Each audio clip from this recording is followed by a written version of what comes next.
사도신경으로 우리의 신앙을 고백하겠습니다. 나는 전능하신 아버지 하나님, 천지의 창조주를 믿습니다. 나는 그의 유일하신 아들, 우리 주 예수 그리스도를 믿습니다. 그는 성령으로 잉태되어 동정녀 마리아에게서 나시고 본디오 빌라도에게 고난을 받아 십자가에 못 박혀 죽으시고 장사된 지 사흘 만에 죽은 자 가운데서 다시 살아나셨으며 하늘에 오르시어 전능하신 아버지 하나님 우편에 앉아 계시다가 거기로부터 살아있는 자와 죽은 자를 심판하러 오십니다. 나는 성령을 믿으며 거룩한 공교회와 성도의 교제와 죄를 용서받는 것과 몸의 부활과 영생을 믿습니다.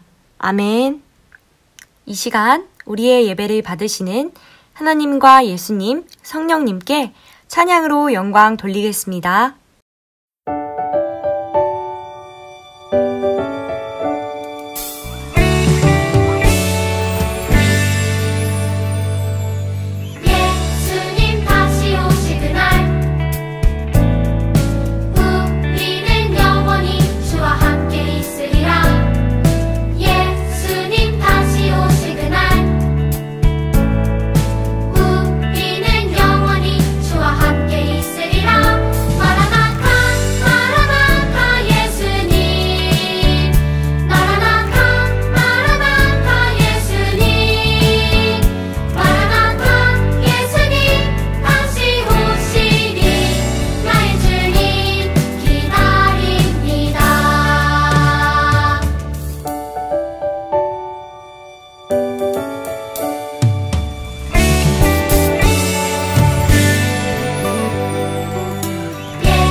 우리를 대표해 김나연 어린이가 기도하겠습니다. 하나님 아버지, 오늘도 온라인으로 예배드리게 해주시고 추운 날씨에도 어린이부 건강 지켜주셔서 감사합니다. 어린이부가 이번 주도 죄를 지었다면 용서해 주시고 다음엔 하지 않도록 해주세요. 방학 동안에는 신앙생활도 더 열심히 하고 건강하게 해주세요. 지금 같이 예배를 드리지 못하는 친구가 있다면 다음에는 꼭 같이 예배 드릴 수 있게 해주세요. 감사하며 예수님의 이름으로 기도드렸습니다. 아멘. 허미정 부장 선생님께서 말씀 전해주시겠습니다. 샬롬, 우리 친구들 한 주 동안 잘 지냈어요? 예수님께서 첫 번째 행하신 기적이 있어요. 바로 물이 포도주가 되도록 하신 일이었어요. 예수님께서는 또 놀라운 능력을 행하셨어요. 과연 어떤 일인지, 그리고 예수님께서 행하신 놀라운 일을 본 사람이 그 다음에 어떤 생활을 하게 되는지를 오늘 한번 알아보도록 하겠습니다. 오늘 우리에게 주신 하나님의 말씀은 누가복음 5장 10절에서 11절 말씀입니다. 우리 함께 찾아보겠습니다. 다 찾았으면 우리 한 목소리로 읽어보겠습니다. 시작! 세베대의 아들로서 시몬의 동업자인 야고보와 요한도 놀랐습니다. 예수께서 시몬에게 이르시되 무서워하지 말라. 이제후로는 내가 사람을 취하리라 하시니 그들이 베드를 육지에 대고 모든 것을 버려두고 예수를 따르니라. 아멘. 오늘 설교 제목은 베드로를 부르신 예수님입니다. 우리가 잘 아는 것처럼 세종대왕은 집현전의 학자들과 함께 오랫동안 연구해서 우리나라의 글자를 만드셨어요. 그것을 훈민정음이라고 해요. 훈민정음은 백성을 가르치는 바른 소리라는 뜻이에요. 그런데 우리 친구들 혹시 훈민정음에 대해 들어본 적 있나요? 훈민정음과 같은 뜻 조금 다르죠. 훈민정음은 시각장애인들이 손끝으로 읽는 한글 점자를 말해요. 훈민정음을 만든 분은 박두성 선생님이에요. 박두성 선생님은 다른 사람들과 다르지 않은 평범한 학교 선생님이었어요. 박두성 선생님은 1913년에 장애인들을 가르치는 특수학교에 발령을 받아 장애 학생들의 교육에 힘쓰기 시작했어요. 당시 시각장애인들이 사용했던 한글 점자가 있었어요. 하지만 그것은 매우 불편하고 배우기가 어려웠어요. 점자가 있었지만 제대로 읽어내는 학생들이 별로 없었어요. 그래서 선생님은 시각장애인들이 쉽고 편하게 사용할 수 있는 점자를 만들고 싶었어요. 그래서 7년 동안 열심히 고민하고 연구해서 1926년에 훈민정음을 만드셨어요. 훈민정음은 기존의 점자보다도 사용하기가 쉽고 편했어요. 그래서 사람들이 많이 사용할 수가 있었어요. 그런데 박두성 선생님의 시각장애인을 위한 노력은 여기서 멈추지가 않았어요. 직접 점자 타자기로 점자책을 만들어서 되도록 많은 시각장애인들이 글을 읽고 지식을 얻을 수 있도록 도와주었어요. 실제로 훈민정음은 장애인들의 삶에 많은 변화를 가져다 주었어요.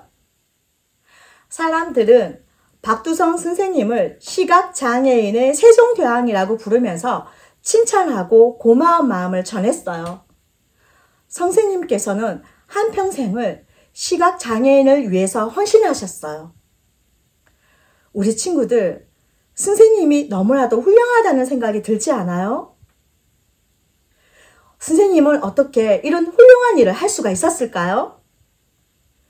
그 이유는 특수학교에 발령을 받아서 장애를 가진 학생들을 만났고 그들을 돕는 일이 정말 중요한 일이고 선생님의 사명이라고 생각을 하신 거예요. 이렇게 소중하고 중요한 일을 위해서 헌신하는 것, 그것을 사명으로 아는 것은 정말 가치 있는 인생이라고 할 수가 있어요. 우리 친구들, 하나님의 자녀인 우리에게도 사명이 있어요. 그 어떤 것보다도 더욱 중요한 사명이 우리에게 있는 거예요. 과연 그것은 무엇일까요? 오늘 이 질문에 대한 답이 하나님의 말씀 속에 있어요. 예수님을 만난 베드로와 친구들을 통해서 하나님께서는 우리에게 이렇게 말씀을 하세요. 우리 함께 읽어볼까요? 예수님만 따르는 제자로 살자. 한 번만 더요. 예수님만 따르는 제자로 살자. 어느 날 예수님께서는 갈릴리 호숫가에서 말씀을 전하셨어요. 많은 사람들이 와서 예수님의 말씀을 들었어요. 그때 호숫가에는 배 2척이 있었는데 고기잡이를 마친 어부들이 그 배들에서 내려 그물을 싣고 있었어요. 예수님은 그중 베드로의 배에 올라가 앉으셔서 사람들을 가르치셨어요. 사람들을 다 가르치신 후에 예수님께서는 베드로에게 말씀을 하셨어요. 깊은 데로 가서 그물을 내려 고기를 잡으라. 베드로는 밤새 고기를 잡다가 아침이 되어서 마을로 돌아왔어요. 하루의 일과를 마친 베드로는 피곤하고 지쳐 있었어요. 그런데 예수님께서는 베드로에게 깊은 데로 가서 고기를 잡으라고 하신 거예요. 심지어 아침에는 깊은 바다에 물고기가 잡히지 않는다는 것을 베드로는 오랜 경험을 통해서 알고 있었어요. 하지만 베드로는 대답했어요. 선생님, 우리가 밤새도록 고기를 잡았지만 한 마리도 잡지 못했습니다. 그러나 선생님의 말씀대로 그물을 내리겠습니다. 베드로는 예수님의 말씀대로 깊은 곳에 가서 그물을 내렸어요. 그러자 놀라운 일이 벌어졌어요.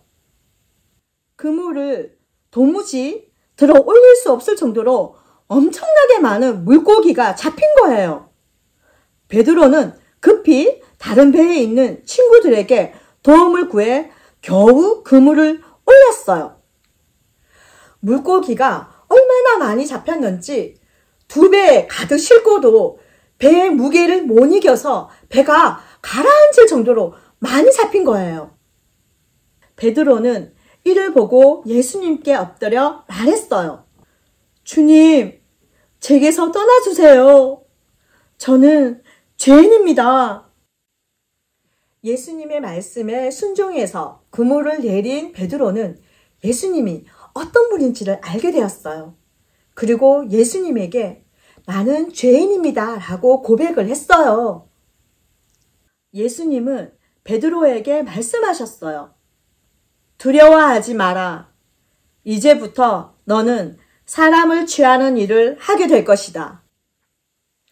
이 말씀은 베드로가 하나님 나라의 복음을 전하는 사람이 된다는 뜻이에요. 예수님께서 베드로를 제자로 부르신 거예요. 예수님의 부르심에 베드로는 어떻게 했을까요? 베드로는 자신이 가진 모든 것을 버리고 예수님을 따랐어요. 예수님을 따르기 위해 자신의 배와 물고기, 직업을 포기했어요. 평소 소중하게 여기던 것들이 아깝지 않게 느껴질 정도로 기뻐하며 예수님을 따른 거예요. 베드로뿐만 아니라 옆에서 이를 지켜보던 친구들도 함께 예수님을 따라갔어요. 베드로와 친구들은 예수님이 행하신 그 능력을 경험했어요. 예수님이 그 무엇보다도 소중하다는 것을 알게 되었어요. 그리고 예수님이 그들을 제자로 부르셨어요. 그때부터 베드로와 친구들은 예수님을 따르며 하나님 나라의 복음을 전하는 예수님의 제자가 되었어요. 베드로와 친구들은 오랫동안 고기 잡던 어부였어요. 그래서 그들에게 어부라는 직업, 배와 물고기는 정말 소중한 것들이었어요. 하지만 예수님의 능력을 경험하고 예수님이 어떤 분인지 깨닫게 되자 그것들을 포기하는 것이 아깝지 않게 된 거예요. 가장 소중한 예수님과 비교하면 다른 것들은 별로 중요하지 않게 여겨졌기 때문이에요. 우리 친구들, 참된 예수님의 제자는 바로 이런 사람이에요. 다른 그 어떤 것보다도 예수님을 가장 소중하게 여기며 예수님을 따르는 삶이 가장 큰 기쁨이 된 사람이에요. 예수님처럼 하나님 나라의 복음을 전하는 것을 자신의 사명으로 생각하고 그렇게 살아가는 사람인 거예요. 이후에 예수님은 제자들에게 이렇게 말씀을 하셨어요. 우리 함께 읽어보겠습니다. 시작! 이에 예수께서 제자들에게 이르시되 누구든지 나를 따라오려거든 자기를 부인하고 자기 십자가를 지고 나를 따를 것이니라. 아멘. 자기를 부인하는 것은 자신보다 예수님을 더욱 소중히 여기는 마음과 태도를 말해요. 그리고 자신의 십자가를 진다는 것은 우리를 구원하기 위해 자신의 생명을 주신 예수님을 따르는 삶을 살아가는 거고요. 백성들을 위해 훈민정음을 만들었던 세종대왕도 그리고 시각장애인을 위해서 훈민정음을 만들었던 박두성 선생님도 두 분 다 그 사명을 생각하며 값지고 귀한 삶을 사셨어요. 우리 친구들, 하지만 우리에게는 이것보다도 더 중요한 사명이 있어요. 우리가 예수님의 제자로 예수님을 따르며 복음을 전하는 것이 우리의 사명이에요. 우리가 이렇게 복음을 전할 때 우리를 통해서 더 많은 사람들이 구원을 받게 되는 거예요. 우리는 이 사명을 꼭 기억해야 하는 거예요. 우리 함께 그 사명을 깊이 마음에 새기며 한번 외쳐볼까요? 예수님만 따르는 제자로 살자. 기도드리겠습니다. 구원의 하나님 감사합니다. 예수님의 제자가 되고 난 후 자신들이 소중하게 생각했던 것을 버리고 하나님 나라의 복음을 위해서 살아갔던 베드로와 친구들에 대해서 우리가 알게 되었습니다. 하나님, 저희에게도 복음을 전하고 구원받는 사람들이 많아질 수 있도록 도와주는 것이 우리의 사명임을 알게 해주셔서 감사합니다.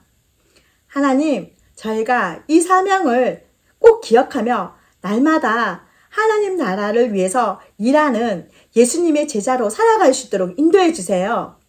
한 주 동안 또 예수님의 제자로 사랑스러운 하나님의 자녀로 살아갈 수 있게 인도해 주세요. 성령님 함께 해주세요. 이 모든 말씀 길이요 진리요 생명 되신 우리 주 예수 그리스도의 이름으로 기도드립니다. 아멘. 주기도문으로 예배를 마치겠습니다. 하늘에 계신 우리 아버지, 아버지의 이름을 거룩하게 하시며 아버지의 나라가 오게 하시며 아버지의 뜻이 하늘에서와 같이 땅에서도 이루어지게 하소서. 오늘 우리에게 일용할 양식을 주시고 우리가 우리에게 잘못한 사람을 용서하여 준 것 같이 우리 죄를 용서하여 주시고 우리를 시험에 빠지지 않게 하시고 악에서 구하소서. 나라와 권능과 영광이 영원히 아버지의 것입니다. 아멘. 광고하겠습니다. 다음 주 예배 이어는 대표기도 김여원 어린입니다. 이번 주 목요일까지 다인 선생님께 기도 영상을 보내주세요. 1월의 말씀 우리 함께 읽겠습니다. 내 길을 여호와께 맡기라. 그를 의지하면 그가 이루시고. 시편 37편 5절 말씀. 아멘. 오늘의 말씀 퀴즈. 첫 번째 문제. 예수님의 능력을 경험한 베드로는 예수님께 엎드려 뭐라고 고백했나요? 두 번째 문제. 베드로의 고백을 들으신 예수님은 무엇이라 답하셨나요? 세 번째 문제. 예수님의 제자로 내가 할 수 있는 일은 무엇이 있을까요? 정답은 2시 30분부터 허미정 부장 선생님께 문자로 보내주세요. 정답을 보내준 친구에게는 달란트를 주겠습니다. 한 주도 우리 모두는 예수님의 제자임을 기억하며 예수님만 따르고 섬길 수 있는 3일 친구들이 되기를 기도하고 소망합니다.